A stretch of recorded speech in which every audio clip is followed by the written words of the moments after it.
How do I start making $1,000 a month? How much money do you need to start reselling? Do I need to have a lot of money invested in the beginning? How do I organize my inventory? Do I need a mannequin? Do I need to model my photos?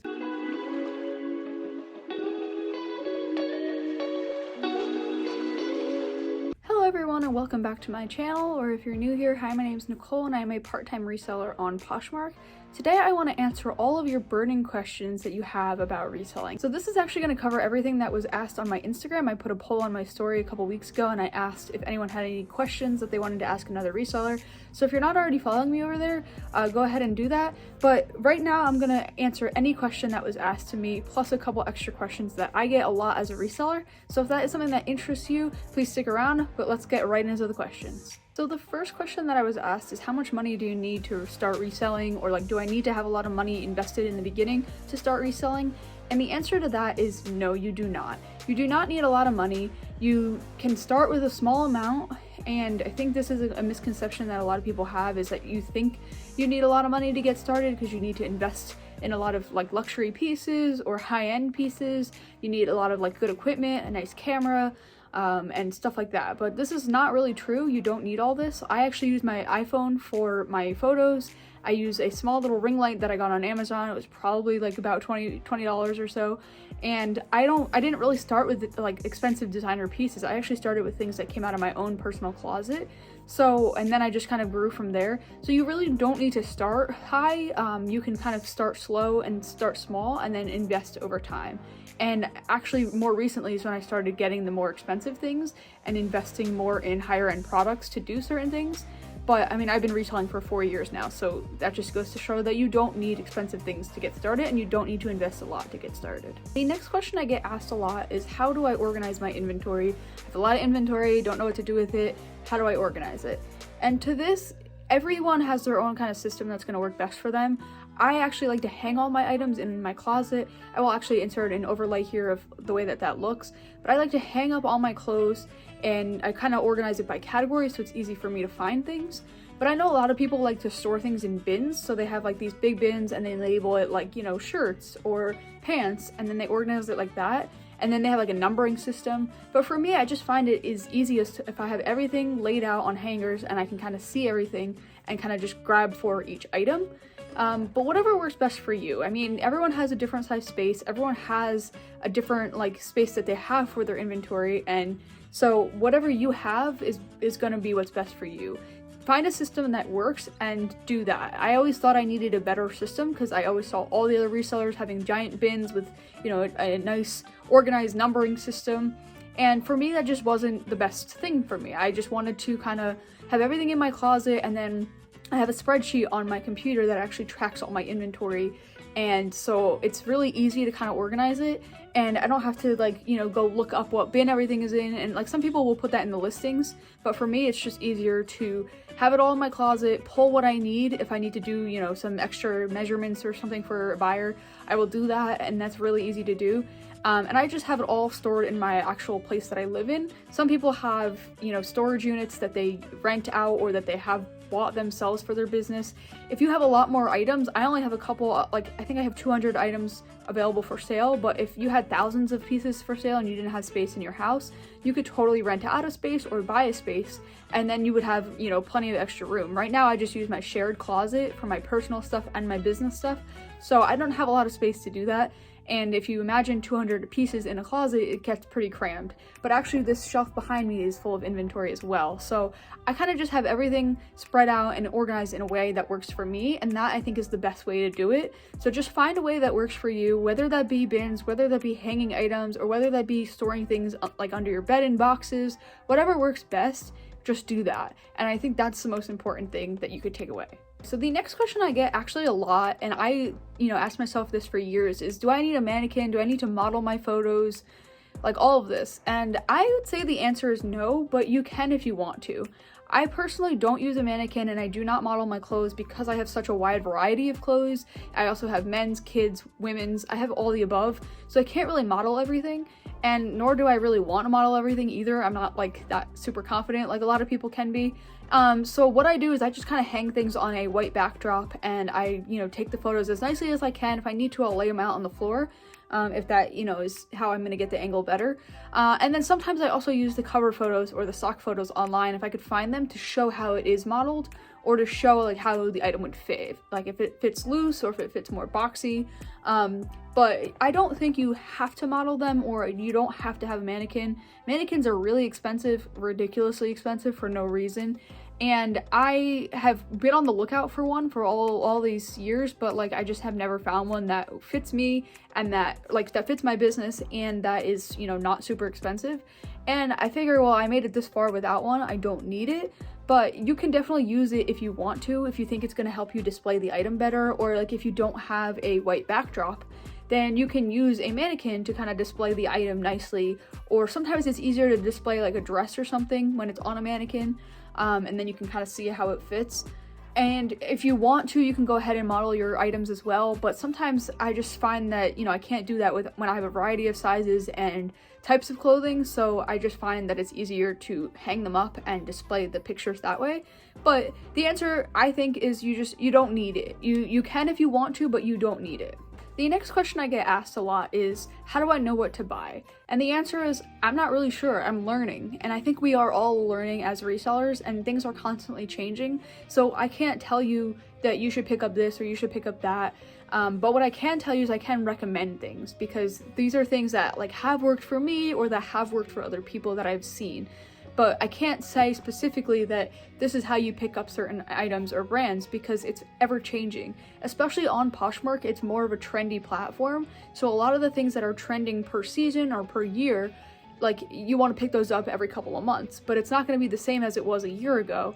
And so like a really good example of this is actually like when I started back maybe 2 years ago and I really started ramping up my business, like back when the pandemic first hit, I was trying to find Lululemon at any store I can go to. I, you know, thought it was really good profit and it would, you know, sell pretty quickly. It would sell pretty high as well. And I always used to try and pick it up. And I used to tell people to try and pick it up too, because it was one of those brands that was like, it would sell really well.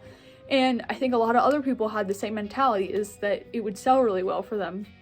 But as the years went on, and, you know, it's been 2 years now, that brand is not really selling for me like it used to. So every time I find it, I'm, you know, a little bit more hesitant to pick it up. I check the price to make sure it's really worth it. I really check the item, or, you know, unless I get it for free somehow, or if I find it out, I really make sure it's worth picking up, because it doesn't sell like it used to. So the answer to how do I know what to buy is you can look what is trending on Poshmark. Sometimes they send out like blurbs that say like, this is what's trending.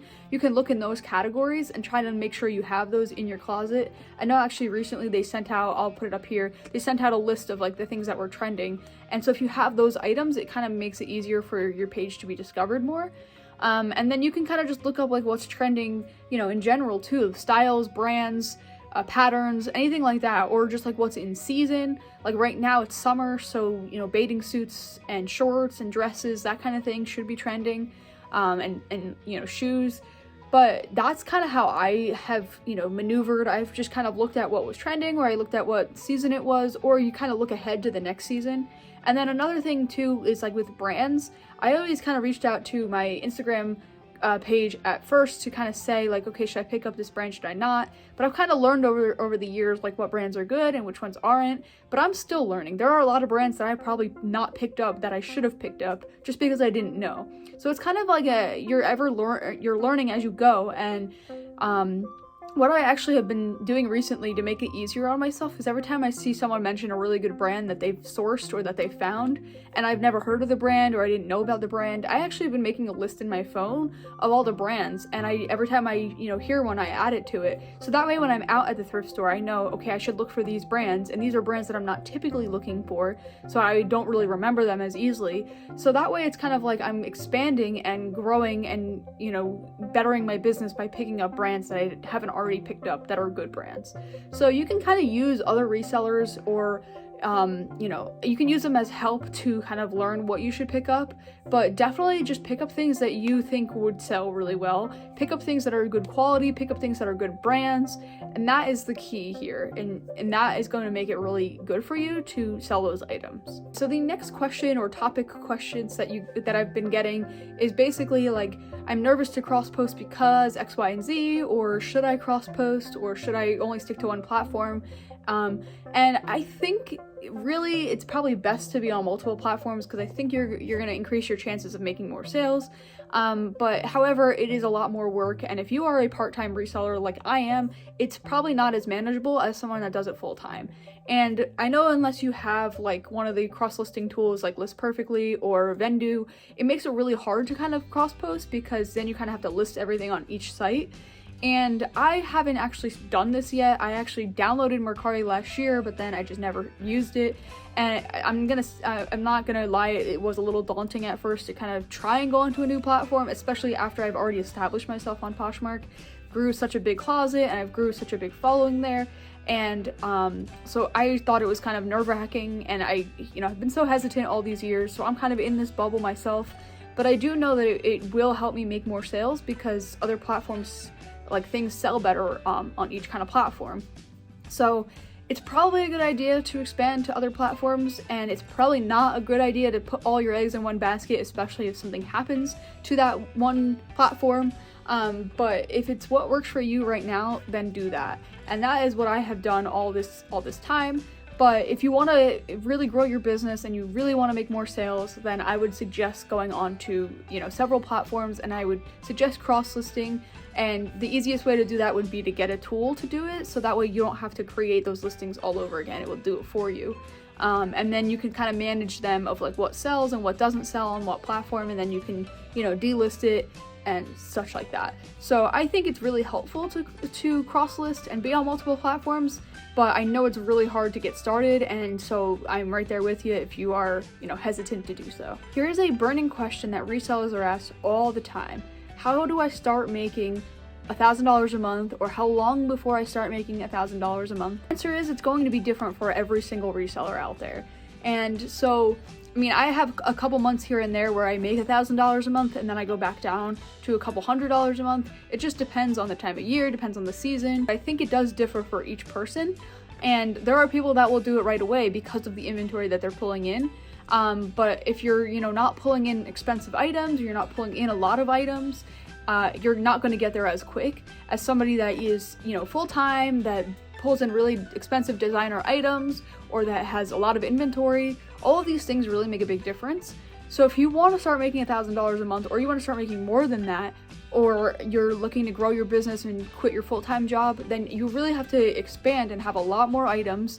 I know resellers that have like thousands of items, and you kind of need to have a lot on hand, because then you're going to get more sales coming in, and you have to be listing a lot every day, and you have to, be active. And that also goes for, being on multiple platforms. If you're on multiple platforms, you're going to increase your sales, and that is going to increase the odds of you making over $1,000 a month. So that is the key, is to just make sure you're listing, high-end items. Don't be making sales of like $10 here and there, because that's not going to add up very quickly, especially with the Poshmark fees. Make sure you have good items that are worthy, and make sure your profits are good, and that way you're, not paying a lot for the items to begin with. You're getting them at a good rate. Buying them in bulk tends to, get you items really cheap. And make sure you are, having a lot of items for sale, and you're constantly adding new items to your inventory. And I think that will really help you get to making over $1,000 a month. The next question I get asked a lot, and I think I can't, say it enough, I can't stress it enough. People ask me, like, do I really share my closet every day? How often do I share my closet every day? And the answer is I share it as much as I can until I hit like the maximum. And I have my VA share for me, and I think the maximum that they recommend is like 6,000 shares a day, because then otherwise like the Poshmark algorithm starts sensing that you're sharing too much, and then it looks like there's a bot, and then Poshmark kind of flags your account. So I do the maximum a day, which is 6,000 on there. And then I occasionally will throw in a couple shares myself. And so without my VA, I would not, nearly get to that 6,000 threshold, but I kind of try to share it throughout the day. And with the VA, I can kind of have it just share like, you know, the closet 20 times in a row or something like that. But I just kind of recommend sharing it as much as you can. And if you don't have the time to sit there and share, like I definitely don't every day, I would just recommend getting a VA and then having it share for you while you're not home, which is exactly what I did today. I was out and about doing errands all day, and I was, you know, getting stuff done, and I just had my closet sharing for me, and I was able to generate sales because my closet was being shared.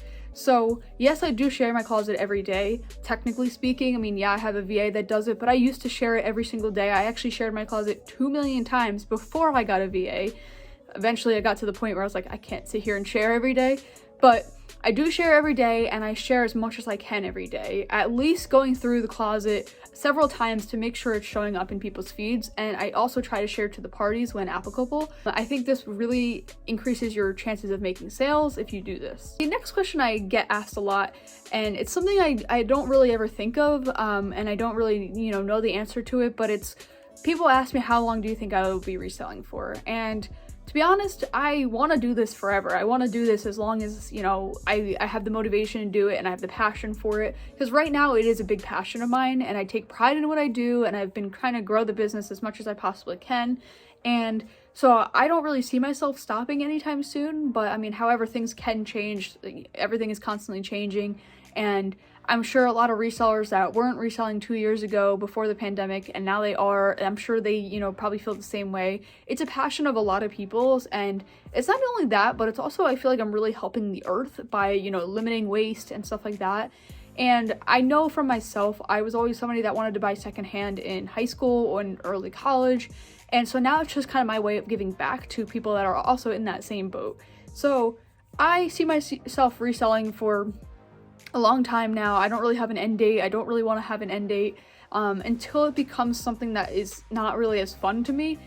But right now I don't see that happening. I see myself enjoying this for, you know, many years to come, and I'm excited to see where, you know, where it takes me in years down the line. Another question I get asked a lot is, how do I get my inventory, or what is the best way to get inventory? And this is kind of different for every single person, or depends on the area that you live in.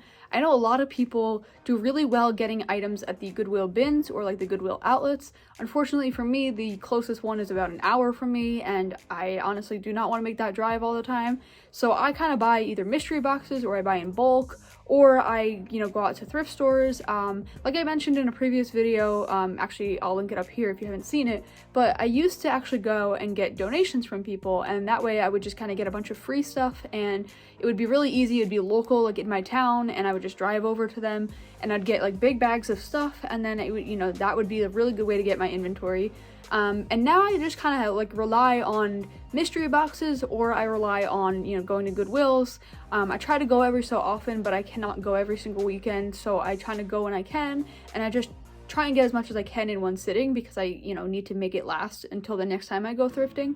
But there are different ways to get inventory. You can even go on Facebook Marketplace. I actually went on Facebook Marketplace recently, and there was a person that was trying to get rid of a bunch of Coach and Dooney and Burke handbags, and they were all real and they were all authentic, and you know, she was not trying to get much for them, and so I kind of just jumped on it, and I bought, I think, 10 handbags and then 2 wristlets, and so far I've already sold one, and it sold really well, and I probably made back like, you know, $70 on it or something. I forget what the actual profits were, but you can look on Facebook Marketplace, because people are constantly trying to get rid of things, and you know, sometimes people list things for free, sometimes people, you know, want a little bit for it. But there are so many different ways to get inventory, and always be open to exploring new options. You can even look on Poshmark as well, because there are people that, you know, are just listing things really, really cheap. You can buy wholesale, and you can, you know, do retail arbitrage. There's so many different ways, you know, to get inventory. And so whatever fits your lifestyle, I think is best. If you don't have a lot of time to go out thrifting, ordering online in, you know, bulk and mystery boxes, stuff like that is probably the most practical. And if you, you know, don't want to spend a lot of money, maybe reaching out to donations in your, you know, neighborhood or your community might be a really good option as well. So there are many different avenues you could take, but kind of do whatever fits your, you know, day-to-day life and whatever fits your business. And another question I get is like, do I use social media to make more sales, or should I be using social media to get more sales? And I think it's always good to promote your items, and especially your closet, on platforms. I mean, you can share your listings when you share on Poshmark. You could share it on Pinterest, you could share it on Twitter, you could share it on, I think, even Tumblr. I think there's so many platforms that you can share it to and link. And I use, Facebook, I use Instagram, I use TikTok and YouTube to promote my Poshmark closet. I also kind of sometimes use my Pinterest, but my Pinterest is not super active. But I think it's really helpful because it's getting your listings out for more people. You could also create a Facebook page, which is actually what I've done recently. So if you want to go ahead and follow me or like my Facebook page, I don't really know the terminology, but if you want to go ahead and like my Facebook page, I will link it down below. I post like all my reselling content there as well. But you can do that, and then you could post your listings there for like anyone to see.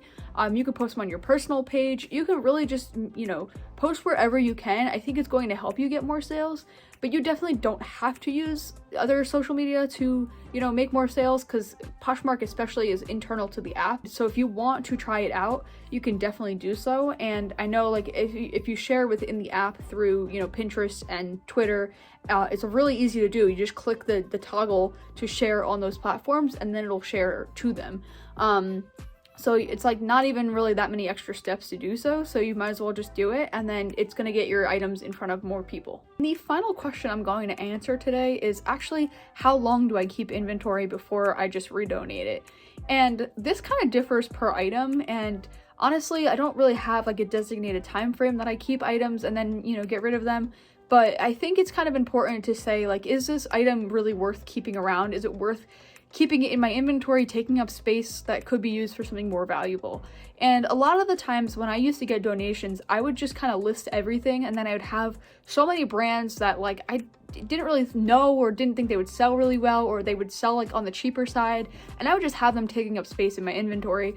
And I just kind of did it because I was like, well, I got these things for free, I might as well list them. Kind of felt like obligated to list them.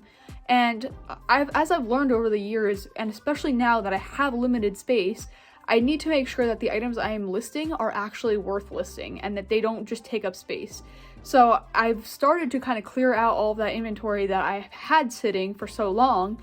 And so it's not really a specific time frame. It's just whenever I feel like I need to do a closet cleaner out where I need to get rid of inventory to make room for new inventory, I kind of just say, has this piece been sitting a very long time? Is this piece worth holding on to? And a lot of the times there are pieces that I'll hold on to for several years without wanting to get rid of, because I'm always kind of the kind of person that will say, like, you could always make a sale, you just gotta wait, and the right buyer will come. But honestly, I can't sit around and wait on pieces that are not really worth it. And if I'm only going to sell a piece for $10, is that really worth waiting for it to sell for several years to hold up space that could be more valuable for something that's going to sell higher? The answer is probably no. So use your best judgment. If something is not getting a lot of attention, if something is not getting a lot of likes, if people are not interested in the item, it might be time to part ways with that item and just redonate it.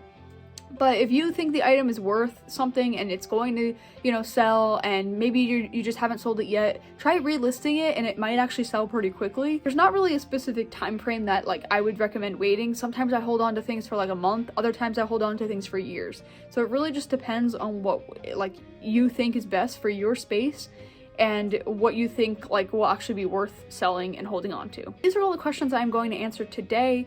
If you have any more questions reselling related that you want an answer to, drop them down below, and maybe if there's enough questions, I'll make a part 2 of this going forward. Also, like this video if you would like a part 2, because then that will let me know like, that you were interested in that.